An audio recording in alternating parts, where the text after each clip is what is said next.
क्या सच में अमिताभ बच्चन अपनी को एक्ट्रेस को मरवाना चाहते थे? एक दौर था जब बॉलीवुड में अदाकाराएं ढके हुए कपड़े, साड़ी और सूट में ज्यादा नजर आती थीं।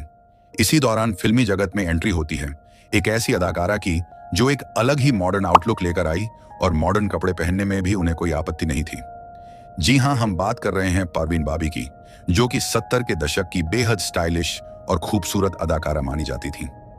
उनकी बॉलीवुड में एंट्री के बाद जगह जगह उनके चर्चे होने लगे थे और हर कोई उनके ड्रेसिंग सेंस और बेबाक अंदाज की बातें करा करता। मर्दों को तो छोड़िए, औरतें तक परवीन की खूबसूरती और मॉडर्न कपड़ों की गॉसिप्स में व्यस्त रहती थीं। देखते ही देखते एक के बाद एक उन्होंने लगातार कई सारी फिल्में कर ली और अमिताभ बच्चन के साथ उनकी जोड़ी को तो लोग बहुत पसंद करने लगे थे, जिस वजह से वो 70 और 80 के दशक की सबसे हाई पेड एक्ट्रेस तक बन गई थी। लेकिन एक वक्त आया जब उनकी जिंदगी और ग्लैमर की यही चमक धमक उन्हें अंदर ही अंदर खाने लगी और एक दिन तो ना जाने परवीन को क्या हुआ और वो बिना कपड़े के ही बीच सड़क पर दौड़ने लगी थी। यही से शुरुआत हुई थी परवीन की जिंदगी की डार्क साइड की। तो स्वागत है आप सभी का अनोखे किस्से रिबाउंड में। तो वीडियो को अंत तक देखिएगा, क्योंकि अंत में हमने परवीन बॉबी की जिंदगी से जुड़ी कुछ ऐसी बातें बताई हैं जो काफी शॉकिंग हैं। और वीडियो को लाइक और चैनल को सब्सक्राइब भी जरूर से कर लीजिएगा। परवीन को सबसे पहले फिल्म मेकर BR इसारा ने अहमदाबाद यूनिवर्सिटी में देखा। उन्हें परवीन काफी पसंद आई और उन्होंने अपनी अगली फिल्म में उन्हें काम करने के लिए अप्रोच किया और उन्हें अपनी फिल्म चरित्र के लिए साइन कर लिया। और 1973 में ये फिल्म रिलीज हुई, लेकिन ये फिल्म एक बड़ी फ्लॉप साबित हुई। मगर परवीन का फिल्मी करियर यहाँ से उड़ान भर गया और उन्हें एक के बाद एक फिल्में मिलती ही गई। इसी के साथ उनकी जिंदगी में एंट्री हुई फिल्मों में विलन का किरदार निभाने वाले एक्टर डैनी डेंजोंगपा की, और डैनी और परवीन उसके बाद 4 साल तक साथ रिलेशनशिप में रहे। मगर उसके बाद डैनी ने एक दिन परवीन के घर में ही रखा शंख बजा दिया था, जिससे परवीन काफी डर गई थी। और इतनी सी बात पर ही परवीन डैनी से इस कद्र नाराज हो गई कि जिसके बाद दोनों के रास्ते ही अलग हो गए थे। और फिर परवीन की जिंदगी में कबीर बेदी आए। इस वक्त में परवीन भारत में कबीर बेदी से बड़ी एक्ट्रेस थी, लेकिन कबीर बेदी एक बार परवीन को लेकर इटली गई, जहां कबीर का स्टारडम देखकर परवीन हैरान रह गई थी। जी हां, कबीर बेदी एक ऐसे भारतीय कलाकार हैं जो यूरोप में एक सुपरस्टार थे और खास तौर पर इटली में तो उनका एक अलग ही स्टारडम था। तो जब परवीन बाबी ने कबीर बेदी की इतनी लोकप्रियता देखी तो वो भी हैरान रह गई थी, क्योंकि उस वक्त उन्हें इस बात का अंदाजा भी नहीं था कि कबीर वहां पर इतना बड़ा सुपरस्टार है। लेकिन अपने काम में व्यस्तता के चलते कबीर परवीन को बिल्कुल भी समय नहीं दे पाते थे, जिस वजह से ही परवीन कबीर से दूर होती चली गई। और कबीर का उन पर ध्यान न दे पाना कारण बना उनके ब्रेकअप का। और इसी ब्रेकअप के बाद परवीन की मानसिक स्थिति भी बिगड़ने लगी थी। तब ऐसी स्थिति में परवीन को महेश भट्ट ने संभाला। हालांकि इस वक्त में महेश भट्ट एक स्ट्रगलर थे और फिल्मों में सफलता पाने का सपना देखा करते थे। इसी वक्त में परवीन से उनकी मुलाकात हुई और ये मुलाकात दोस्ती और फिर प्यार में बदल गई और महेश भट्ट और परवीन फिर एक साथ ही रहने लगे थे। मगर कुछ ही वक्त में महेश भट्ट को यह एहसास हो गया कि परवीन को कुछ तो मानसिक परेशानी है, मगर फिर भी महेश परवीन का साथ देते रहे। परवीन को परेशानी तो काफी थी और उसके मन में बहुत उथल पुथल भी रहती थी। इसी समय परवीन दीवार फिल्म कर रही थी और फिल्म की शूटिंग के दौरान ही एक ऐसा वाकया घटा कि सब हैरान रह गए। दरअसल फिल्म में एक सीन था जिसमें परवीन को एक बड़े से झूमर के नीचे खड़े होना था, मगर तभी परवीन ने अपने हाथ में चाकू उठा लिया और झूमर के नीचे खड़े होने से साफ इनकार कर दिया और कहा कि यहां तो उसे जान से मारने की साजिश चल रही है और ये झूमर नीचे गिराकर उसे जान से मारने की प्लानिंग है। जिसके बाद उन्होंने महेश भट्ट का हाथ पकड़ा और सेट छोड़कर ही चली गई।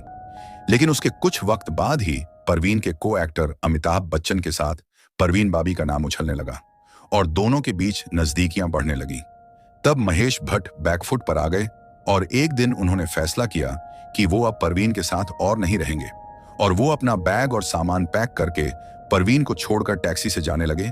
ये रात का वक्त था और परवीन महेश भट्ट को रोकने के लिए घर से बाहर बिना कपड़ों के ही निकल आई थी और अर्धनग्न हालत में ही वो महेश भट्ट की टैक्सी के पीछे उन्हें रोकने के लिए भागने लगी थी, जो कि बाद में फिल्मी जगत में एक बड़ा चर्चा का विषय बन गया था। डैनी, जो शुरुआत में परवीन के साथ 4 सालों तक रहे थे, उन्होंने बाद में दोनों के ब्रेकअप का असल कारण बताया और इस बात का खुलासा किया कि परवीन को लगता था कि अमिताभ बच्चन एक CIA एजेंट हैं, जिन्हें अमेरिका ने परवीन को जान से मारने के लिए भेजा है। और बाद में उन्हें ऐसा भी लगने लगा था कि डैनी भी अमिताभ से मिला हुआ है और वो भी अमिताभ के लिए ही काम करता है। इसीलिए परवीन ने डैनी से दूरी बना ली थी। सबसे हैरानी की बात तो ये थी कि एक दिन परवीन ने पुलिस थाने में जाकर अमिताभ के खिलाफ ही एफआईआर दर्ज करवा दी थी और कंप्लेंट में उसने अमिताभ पर आरोप लगाया था कि वो उसे जान से मारना चाहते हैं। और एक दिन वो उसे अगवा करके ले गए थे और उसका कान पीछे से चीर के उसके अंदर उन्होंने एक ट्रांसफॉर्मर चिप लगाया था। मगर पुलिस ने जब इस केस की तहकीकात करी तो उसमें पता चला कि परवीन को कोई गंभीर मानसिक बीमारी है जिसमें उसे हेलुसिनेशंस यानी कि भ्रम होते हैं। जिसके बाद एक दिन महेश भट्ट जब परवीन से मिलने उसके घर पहुंचे तो उन्होंने देखा कि परवीन डरी सहमी सी दीवार से चिपक कर कोने में बैठी थी और बोल रही थी कि चुप रहो, कुछ मत बोलना। यहाँ पूरे कमरे में कैमरा लगाए गए हैं, पंखे में, लाइट में, सब जगह कैमरा लगे हुए हैं और उन पर नजर रखी जा रही है। जिसके बाद परवीन को डॉक्टर को दिखाया गया तब इस बात का पता चला कि परवीन को पैरानॉइड स्किज़ोफ्रेनिया नाम की एक बीमारी है और इस बीमारी में इंसान के अंदर कुछ वहम और भ्रम आ जाते हैं और क्या असली है और क्या नकली वो उसमें भेदभाव नहीं कर पाता है। साथ ही इंसान बहुत ज्यादा डरने भी लगता है। यही कुछ परवीन के साथ भी हुआ और वो इस बात से डरने लगी थी कि कोई उनको जान से मारना चाहता है। जिसके बाद परवीन का कुछ वक्त तक इलाज चला मगर फिर भी परवीन की स्थिति में कोई ज्यादा फर्क नहीं पड़ा।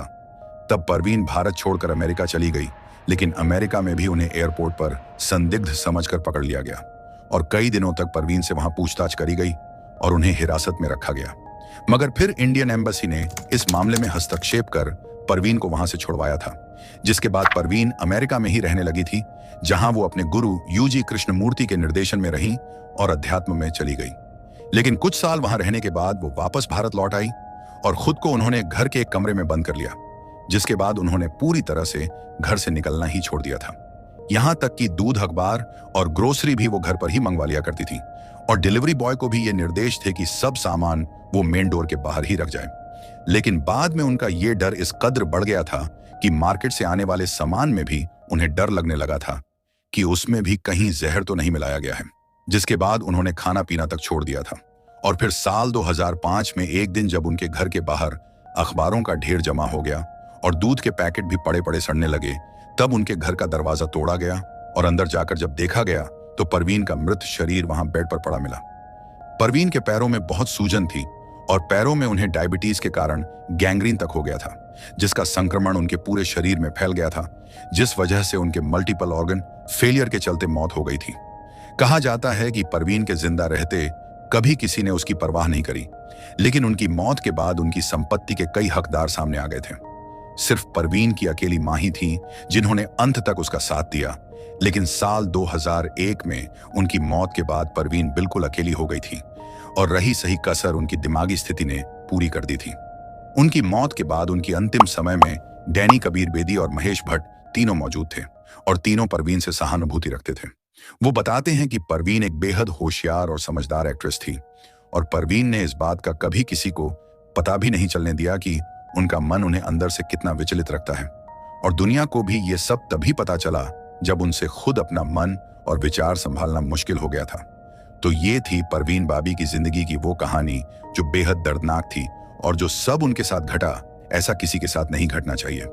बाकी आप कमेंट्स में बताएं कि आज की ये स्टोरी आपको कैसी लगी और जाते जाते लाइक, शेयर और चैनल सब्सक्राइब करना नहीं भूलना।